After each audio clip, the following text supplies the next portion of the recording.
Muy bien, entonces vamos a avanzar el módulo de otorrinolaringología. Como todo órgano, dijimos que por el interrogatorio, la edad va a ser un factor de importancia en este aparato, sobre todo extraordinaria por la frecuencia, ¿no? Que afecta la vía aérea superior, sobre todo. Dice, pues se ha observado determinados procesos inciden con mayor frecuencia en una determinada época de la vida. Y como ejemplo tenemos los procesos inflamatorios del oído medio que son consecutivos a infecciones de vía aérea superior como es la adenoiditis, ¿no? ¿Quién no ha sufrido una adenoiditis? Y del oído externo a causa de cuerpos extraños, por rascado de las uñas o por el uso de cotonetes, ¿no? En los niños, la autoesclerosis y lesiones traumáticas del tímpano puede ser por voceos, por cámaras neumáticas, por ondas explosivas ya relacionadas con el trabajo, ¿no? Trastornos de la audición por motivos profesionales como manejo de martillos, neumáticos, manipulación de sustancias tóxicas y en los adultos los tumores malignos. En cuanto al sexo, la otosclerosis está íntimamente ligada al sexo femenino y a mayor abundamiento relacionada con una época de gran cantidad endógena en la vida de la mujer. Entonces, la otosclerosis tiene que ver con los disturbios hormonales, ¿no? Sobre todo en la menopausia. La sordera profesional y los procesos cocleares degenerativos parecen afectar con mayor frecuencia al hombre, ya sea por mayor exposición a las noxas ambientales como por más susceptibilidad especial ligada al sexo masculino. La ocupación tiene valor en especial en el trauma sonoro o sordera profesional que se manifiesta primordialmente en sujetos que trabajan en profesiones con ruidos intermitentes y discontinuos, ¿no? Como son los mecánicos, los carpinteros, con aditamiento de vibraciones en alguna de ellas. Tales son los caldereros, los de las grandes industrias, los herreros, remachadores, los obreros que manejan martillos neumáticos o los que trabajan con perforadoras, ¿no? Es grande el sonido y las vibraciones en estos campos. Determinadas condiciones de trabajo en cámaras neumáticas, buzos y aviación son susceptibles de cambios de presión capaces de perturbar la buena marcha funcional auditiva. En cuanto a los antecedentes familiares, cuentan en la autoesclerosis y en ciertas cocleopatías degenerativas. Las familias que propenden a procesos rinofaringios proporcionan un alto porcentaje de otopatías rinógenas. En los antecedentes fisiológicos, el abuso del tabaco y el alcohol, así como elementos tóxicos o excitables, favorece la alteración más o menos acentuada de los elementos eh, neuronales sensoriales como las laberintitis, ¿no? En los antecedentes patológicos o enfermedades anteriores tenemos las afecciones rinofaringias, son el punto de partida en un buen número de estados óticos. Los procesos infecciosos focales o generales cuentan tanto por sí como por precisar el empleo de fármacos tóxicos para el séptimo par craneal. Citaremos la estreptomicina en caso de los pacientes con tuberculosis, ¿no? Que es ototóxica. Si tienen un paciente con tuberculosis y les dice que ha disminuido la audición, pregúntenle qué está tomando y revisen el medicamento. La estreptomicina es muy ototóxica. Ya no se olviden de ese detalle. La quinina en el caso de paludismo y la kanamicina también, que es un antibiótico para gran negativo, ¿no? En la enfermedad actual, las enfermedades que en el momento del interrogatorio presenta el paciente pueden explorar algunos de los síntomas que experimenta el oído. Citaremos los vértigos, que son bastante frecuentes en el oído, y los acúfenos, ¿no? Que son sonidos raros, anormales en la encefalopatía hipertensiva, en la insuficiencia renal, diabetes, insuficiencia hepática, en las leucemias. Todo esto va a justificar la necesidad de practicar una exploración global previa a la local del oído, ¿no? Tenemos que ver otras patologías sistémicas.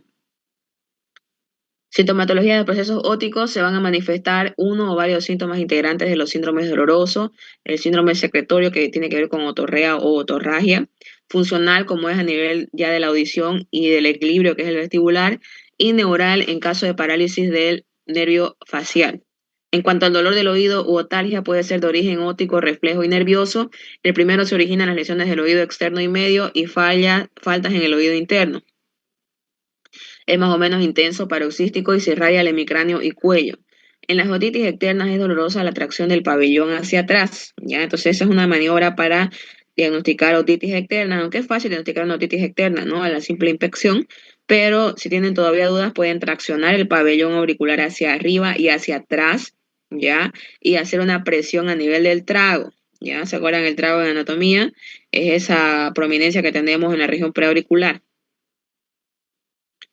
En la otalgia refleja la causa radica muchas veces en el maxilar inferior, en la articulación temporomaxilar, tonsilitis aguda que es la amigdalitis, un absceso peritonsilar o periamigdalar, procesos tumorales malignos o inflamatorios de la lengua, de la laringe, de la faringe. En la otalgia nerviosa o histérica no hay lesión del oído ni de órganos vecinos, es netamente psicógena. El dolor es superficial, extenso, impreciso y variable. La otorrea es la salida de flujo no hemorrágico por el meato auditivo externo. Puede ser mucosa, serosa, fibrinosa, purulenta, según su cantidad puede ser escasa o abundante. La motivada por afecciones del oído externo es escasa, espesa, cremosa, no fétida, y si es fétida se trata de una otitis externa difusa. Si es mucosa, corresponde a otitis media con perforación timpánica y manifestaciones patológicas evidentes en la trompa de Eustaquio y rinofaringe. Se dice, visto el aspecto de la secreción, que el enfermo se suena por el oído. Si la otitis media no es tratada adecuadamente, la secreción se torna purulenta. Entonces, eso es lo grave de no tratar correctamente las infecciones externas, ¿ya? Porque se pueden profundizar y pueden comprometer aún más lo que es el oído. Si la otitis media no es tratada adecuadamente, se va a hacer purulenta, va a tornarse un olor fétido con muestras de sangre significativo, todo ello de la lesión del elemento óseo del oído, ¿no? En caso de otorragia, es la salida de sangre por el oído, puede presentarse en ocasión de otitis externa o media, agudas en la fase inicial de la otorrea, así como en el curso de una otitis media supurada crónica, poliposa u osteofungosa. En estos casos, su cantidad suele ser escasa, no así cuando es motivada por una causa traumática, ya sea en las paredes del conducto o ya sea por rotura timpánica, fractura de la base del cráneo que interesa al peñasco, ya en el hueso temporal, ¿no? En este caso, la hemorragia va a ser copiosa y suele acompañarse de la salida de líquido cefalorraquídeo, ya en casos graves, ¿no? La hipoacusia, muy frecuente en nuestros pacientes, ¿no? Es la baja del umbral de sensibilidad para la captación sonora cuando ésta es compatible con el lenguaje y se le llama hipoacusia, y si es incompatible se denomina sordera.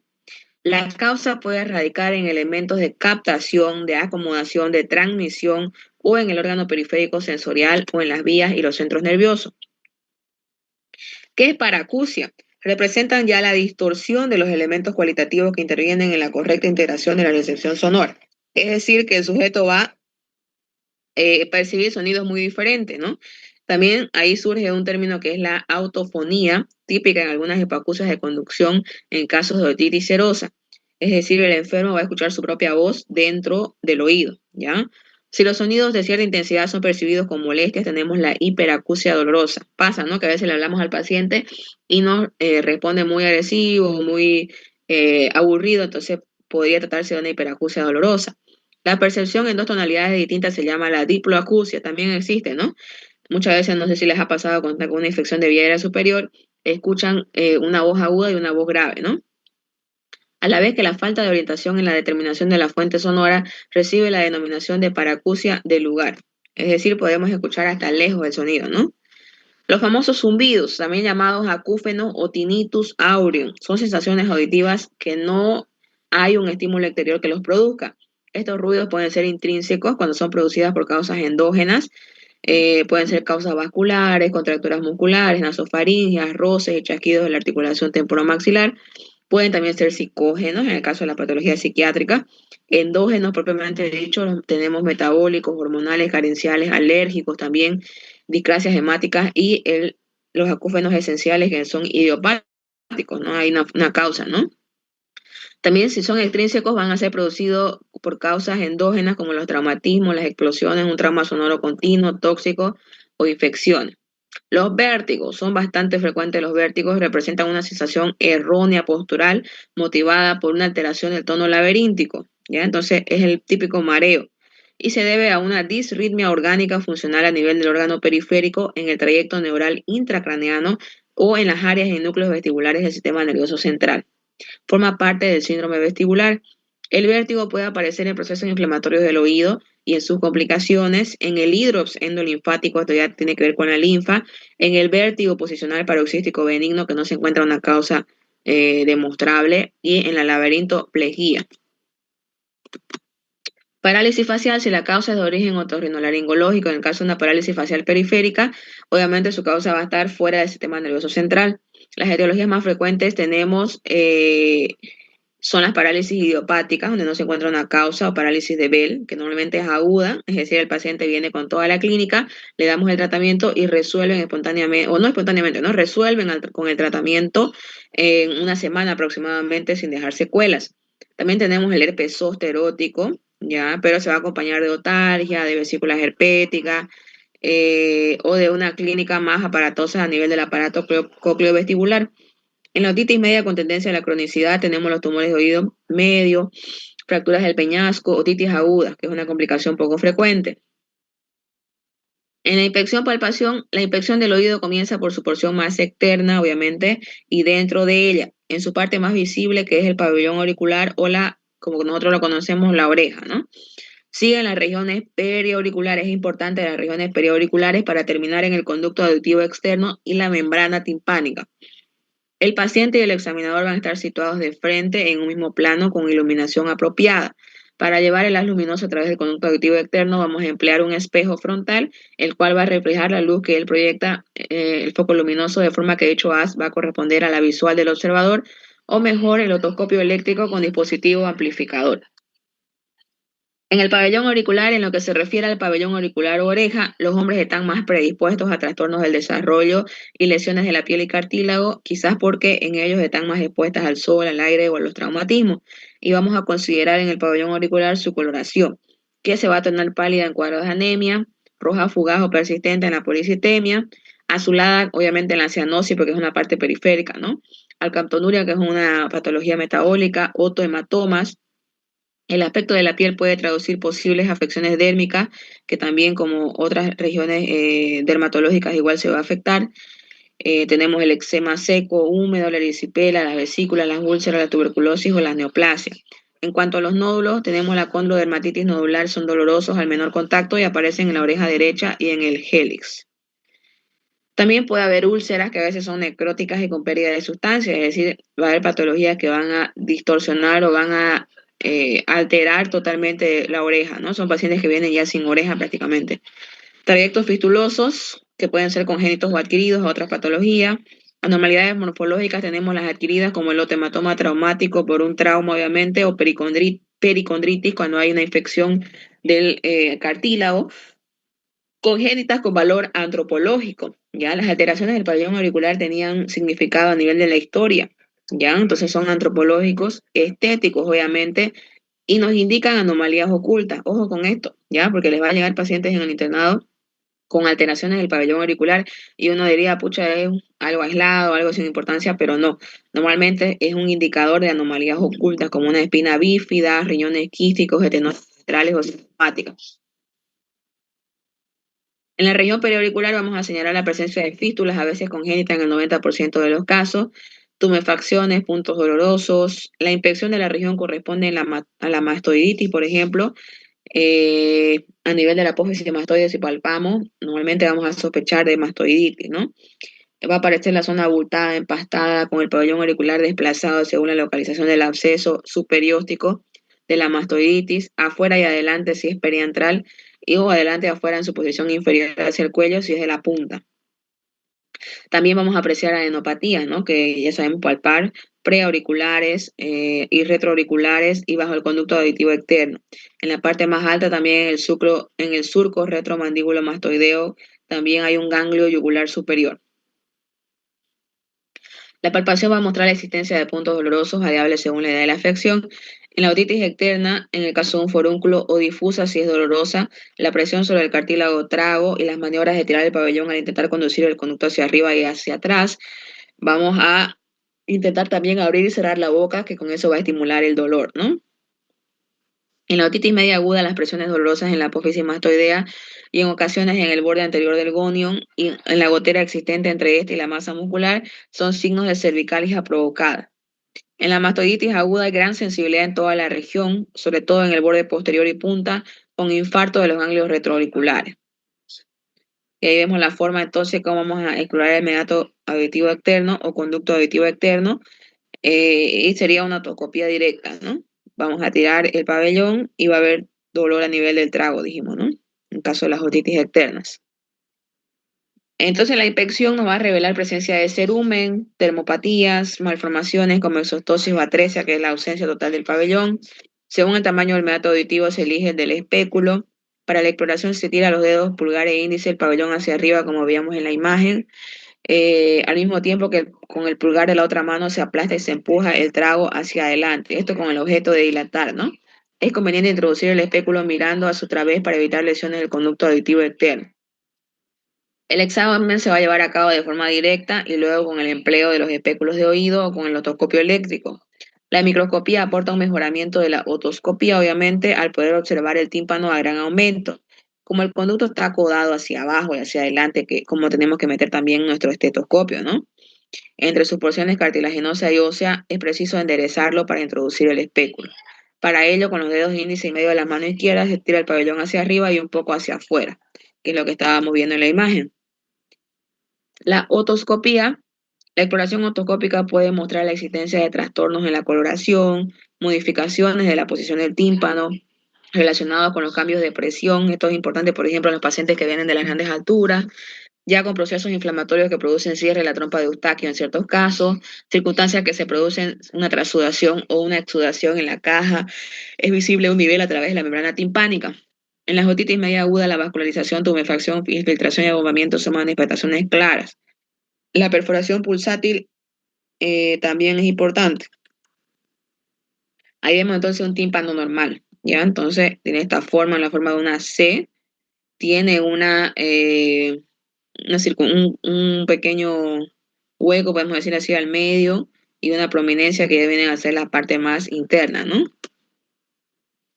Esa es una titis media aguda, vamos a ver gran circulación, ya muy vascularizado y va a haber un aumento del volumen, ¿no? Típico de una inflamación. Las modalidades más importantes en las imágenes otoscópicas de las otitis media crónicas están representadas por perforación. Ya en las crónicas vamos a encontrar perforaciones situadas en la parte flácida de la membrana, es decir, en la zona superior que corresponde al ático de la caja timpánica, que son perforaciones puntiformes. La supuración que emana a su través es escasa o casi nula y por lo general son penetrantes, representan la manifestación de una aticitis, es decir, del ático, casi siempre colesteatomatosa. Ahora en nariz, fosas nasales y senos paranasales, en el interrogatorio, los estados patológicos rinosinusales en general ofrecen una clínica en la que intervienen varios síntomas subjetivos, pero uno de ellos adquiere una manifestación sobresaliente, que es el que lleva al paciente a preocuparse de su dolencia y adquiere por ello una significación sindrómica. Y tenemos el síndrome obstructivo, que representa una sintomatología molesta para el paciente y en realidad es producido por la disminución de la permeabilidad de las fosas nasales. ¿Ya? Obviamente van a venir por dificultad para respirar. Esta obstrucción puede ser completa o incompleta, unilateral o bilateral, de aparición accidental, recidivante, en forma alternante, es decir, la llamada en báscula o progresiva. También puede ser la molestia predominante o bien permanecer enmascarada por otras aparentes, ¿no? Pues normalmente vienen con fiebre, vienen con tos, vienen con picazón de garganta. La causa productora puede ser exógena, de origen externo a las fosas nasales, por una afección del cabo, índole floglótica en las vegetaciones adenoideas, o puede ser debido a la presencia de masas tumorales en curso de extensión hacia las fosas nasales, que va a ser una obstrucción más completa, obviamente, con carácter progresivo y evidente predominio unilateral. En la causa endógena van a ser las causas intranasales, van a ser debido a trastornos orgánicos como malformaciones congénitas, como el caso de imperforación coanal del lactante, que si es bilateral ocasiona una obstrucción completa con la consiguiente dificultad para deglutir, o causada por la acción de traumatismos motivados de luxaciones, fracturas del tabique nasal, de los huesos propios de la nariz y de las apófisis ascendentes del maxilar superior. También tenemos la acción de determinadas infecciones, ¿no? Como de la pirámide nasal, que va a desdenosar los orificios anteriores de las narinas. Otras obstrucciones son permanentes, ya debido al aumento esporádico que puede representar una acción flogótica pasajera, una acción inflamatoria severa, ¿no? La hiperreactividad nasal, bien sea considerada como una entidad nosológica o como sintomática de una polisinusitis, va a producir obstrucciones importantes, unilaterales o bilaterales, son bilaterales más frecuentes, pasajeras o perennes, quiere decir que van a venir de acuerdo al clima, acompañada de crisis vasomotoras y rinorrea acuosa. Es la famosa rinitis alérgica, ¿no? La sinusitis da también este síntoma a través de la respuesta patológica de los cornetes, a la vez que esta obstrucción de los meatos, en especial la del meato medio, puede poner en marcha el proceso sinusal y crear un círculo venoso rinosinusal capaz, en algunas ocasiones, de convertir la afección en una sinusitis crónica, ya que es otro problema para los pacientes. Síndrome secretorio, la secreción puede estar aumentada o disminuida y ser acuosa, mucopurulenta o costroide. En caso de secreción acuosa, representa un aumento de la actividad glandular y de la transudación de los capilares. Se observa en la rinitis aguda catarral, en la actuación de sustancias exógenas irritantes y en la rinitis vasomotora. En caso de traumatismo de la base del cráneo, alcanza algún seno nasal, es posible observar la salida de líquido cefalorraquídeo por la lámina cribosa del etmoide, que se llama la hidrorrea cefálica, que es algo más grave, ¿no? En caso de secreción mucopurulenta, representa una respuesta flogótica que en la que predomina uno de los caracteres según el estadio en que se encuentra. Es consecutiva a un estado patológico rinosinusal trivial específico y resulta secundaria a un cuerpo extraño o a un tumor. En estos dos últimos casos, la rinorrea va a ser de un lado. En ocasiones existen pseudomembranas y la secreción mucosidad sanguinolenta, como ocurre en la difteria nasal, que es algo muy poco frecuente. ¿En qué caso va a ser costroide? Está provocada por una atrofia de la mucosa o por la escasa actividad secretora secundaria a la causa patológica. La cantidad de secreción es poco abundante, muy compacta y capaz de producir síndromes obstructivos por su acumulación. Circunstancialmente va acompañada de fetidez, ¿ya? Cuando es costroide. Acostumbra a presentarse de forma primaria en la ocena, caracterizada por atrofia de la mucosa e incluso secreción costrosa y fétida, aunque puede ser secundaria también a una rinitis o sinusitis trivial, a una malformación u otras lesiones específicas. En las intervenciones de cierta importancia a causa de tumores, sinusitis poliposas y complicaciones sinusales, en que hay que proceder a la eliminación turbinal total o parcial, son posibles alteraciones atróficas con estancamiento de un moco costroso en proporción variable y que en determinadas ocasiones llega a ser fétido. El síndrome hemorrágico, que a nivel nasal se llama epistaxis, ¿no? Recibe este calificativo la salida de sangre por las fosas nasales. Puede oscilar desde una pérdida sanguínea copiosa y repetida hasta pequeñas cantidades mezcladas con las secreciones normales, pasando por toda la gradación intermedia. La edad va a tener gran valor. En las personas de edad avanzada, la rinorragia es aparatosa, ¿ya? Por la violencia con que se presenta, ya que se trata de sujetos esclerosos o hipertensos. En los niños va a ser de menor intensidad, pero por su repetición y por la poca importancia que se le da en general, se presta a la rinorragia infantil, que es capaz de alcanzar un estado anémico grave, aunque no es muy frecuente. También tenemos el síndrome neural doloroso, representa una respuesta refleja correspondiente a un estímulo físico o bacteriano que puede originarse a diferentes niveles, se manifiesta por cefaleas y neuralgia.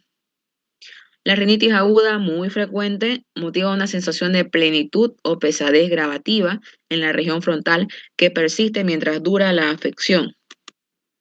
El síndrome sinusal y etmoidal, el dolor adquiere verdadera importancia de valor diagnóstico. En caso de sinusitis aguda, en ocasiones el dolor surge en forma de crisis de gran violencia muy fuerte que llega a invalidar al enfermo, ¿no? Son pacientes que no pueden ir a trabajar, no pueden estudiar por el dolor y la pesadez, sobre todo a nivel facial.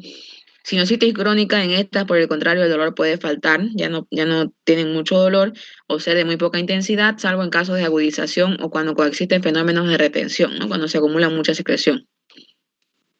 Los caracteres del dolor, sobre todo en lo que hace referencia a su localización o proyección, son distintos según el seno afectado, lo que lleva en sí a un valor diagnóstico topográfico. Infección aguda del seno maxilar se manifiesta y comienza en su aspecto álgico por una sensación de tensión de los tegumentos de la región supraorbitaria que poco a poco o bruscamente cambia a un verdadero dolor localizado en dicha región y con irradiaciones dentarias, nasales, frontales del lado afecto o incluso en forma de cefalea difusa. La presión digital a nivel del punto de salida del nervio infraorbitario por debajo del borde inferior de la órbita es muy dolorosa. En la forma Entonces nos habíamos quedado en la infección aguda del seno maxilar. Dice que se manifiesta y comienza su aspecto primero por una sensación de tensión y posteriormente ya cambia un verdadero dolor localizado en la región obviamente del seno maxilar con irradiaciones dentarias, nasales, frontales del lado afecto o incluso en forma de cefalea difusa. La presión digital a nivel del punto de salida del nervio infraorbitario, bien debajo del borde inferior de la órbita, es muy dolorosa. En las formas crónicas, las manifestaciones dolorosas se localizan a nivel suborbitario, a veces son pasajeras y en forma de dolores punzantes, aislados y fugaces.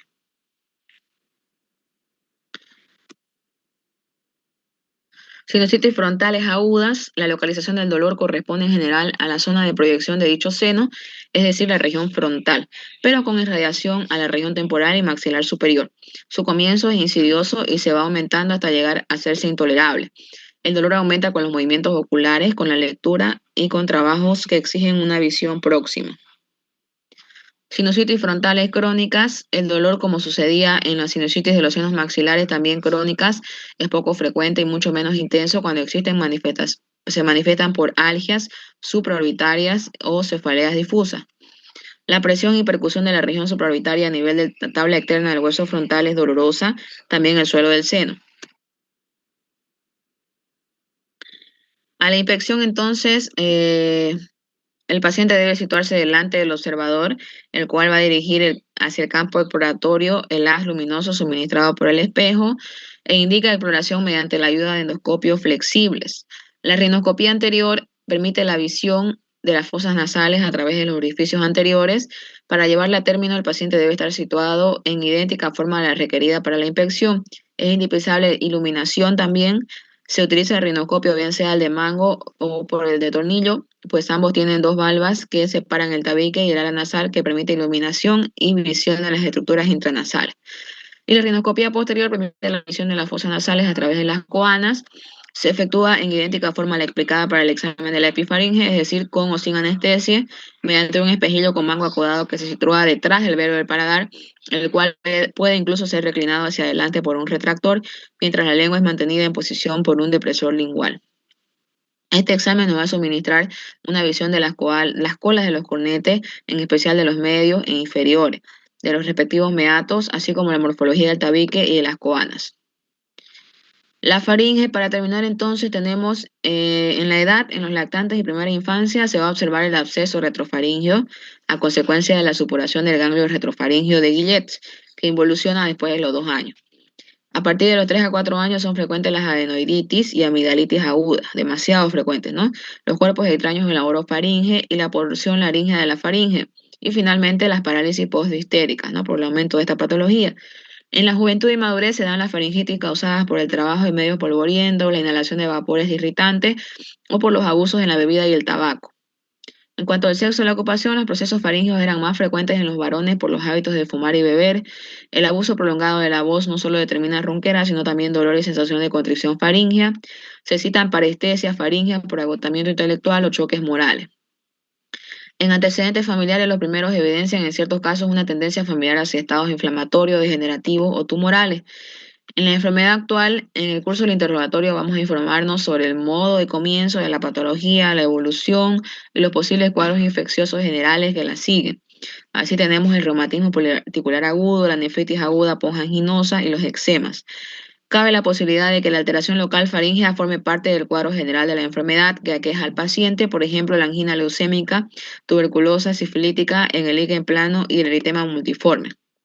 Trastornos de la sensibilidad puede presentarse espontáneamente o solo durante la deglución, que es la llamada odinofagia. Algunas parestesias faríngeas con sensación de constricción, sequedad, escozor, ardor de cuerpo extraño pueden ser consecuencia de procesos secretorios o al contrario atróficos o obstructivos rinógenos a consecuencia de la acción respiratoria. La actividad patológica de las amígdalas palatinas o la de la lingual y de los folículos linfoides es capaz de producir dicha sintomatología correspondiente a la fase inicial del resfriado común.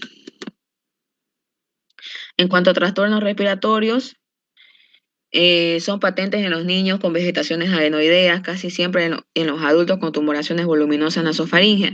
El aumento de volumen de las vegetaciones adenoideas y de las amígdalas puede ser motivo de insuficiencia cardíaca grave. También tienen un papel en la hipercapnia, ya, ojo con esto, la somnolencia diurna, la polilogunia reaccional, la hiperviscosidad sanguínea y la anoxia del miocardio. Son esos pacientes que paran sonolientos todo el día, ¿no? El cuadro remite al eliminar la obstrucción. Trastorno fonatorio. En los estados patológicos de la epifaringe, la voz adquiere resonancia nasal si está cerrada la comunicación rinofaringea. En las anomalías del desarrollo, en los procesos destructivos del velo palatino con solución de continuidad entre la cavidad bucal nasal, se produce la rinolalia abierta. La voz engolada es propia de la ocupación orofaringea e hipofaringea por masas tumorales o voluminosas. Hemorragia. La mucosidad que pasa a la faringe desde la fosa nasal parece ser sanguinolenta como consecuencia de la afección rinógena o causada por las alteraciones del trofismo de la mucosa que produce fragilidad de las terminaciones vasculares que sangran con facilidad. Asimismo, en la hipofaringe especialmente pueden existir varicosidades capaces de ocasionar hemorragia discreta. La tos se observa en la hipertrofia amigdalar lingual, en las amigdalitis, en la faringitis crónica, normalmente seca, ¿no? Cuando es a causa del aparato respiratorio superior. El constante carraspeo solo sirve para expulsar pequeñas cantidades de moco espeso y viscoso. La infección general tiene cierto valor por cuanto la obstrucción crónica de la nariz a causa de hipertrofia de la amígdala faríngea motiva una fisonomía característica que es la fascia adenoidea y ciertas deformaciones torácicas consecuencias de la ventilación pulmonar insuficiente. En el absceso retrofaríngeo llama la atención la boca que permanece abierta permanentemente, la disnea que aumenta en posición vertical, pues el pus abulta por la parte inferior de la pared faríngea y ocluye la entrada de la laringe. Tumefacciones cervicales externas pueden corresponder a adenopatías inflamatorias o tumorales, a tumores benignos o malignos y zonas infiltradas. En cuanto a la orofaringe, la exploración se efectúa mediante el empleo de los espejos frontales, sentado el paciente delante del examinador. Se hace que abra la boca sin por ello sacar la lengua ni arquearla. Entonces esta es deprimida y tirada hacia adelante por el depresor lingual, apoyado no más allá del tercio medio. Ahí tenemos la amigdalitis pultácea. Miren, en las amígdalas propiamente dicho tenemos estos puntitos blancos, ¿ya? Y normalmente la causa es el estreptococo beta-hemolítico del grupo A del Lancefiel. La amigdalitis histérica se caracteriza por tener pequeñas depresiones. Miren cómo las amígdalas están hipertróficas y tienen como depresiones, como dificultades en el relleno. Faringitis histérica, en este caso también hay hipertrofia amigdalar, ¿ya? Hay un poco de deformación de las amígdalas y zonas de abultamiento o de cierta calcificación, típico de la difteria. Faringitis atrófica, las amígdalas están prácticamente muy disminuidas de tamaño y en la faringe igual, lo mismo, ¿no? Hay disminución de los sinusoides, de la vascularización.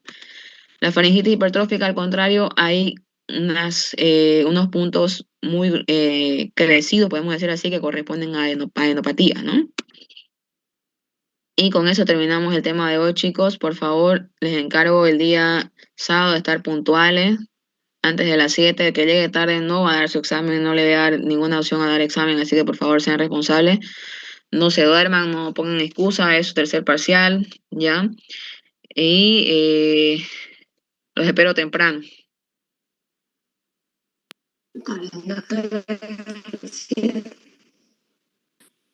No la escucho bien. Que está bien, doctora, gracias por haberlo comunicado. Ok, nos vemos el día sábado. Entonces, chicos, que tengan buenas noches. Estudien, por favor. Gracias, doctora. Hasta luego.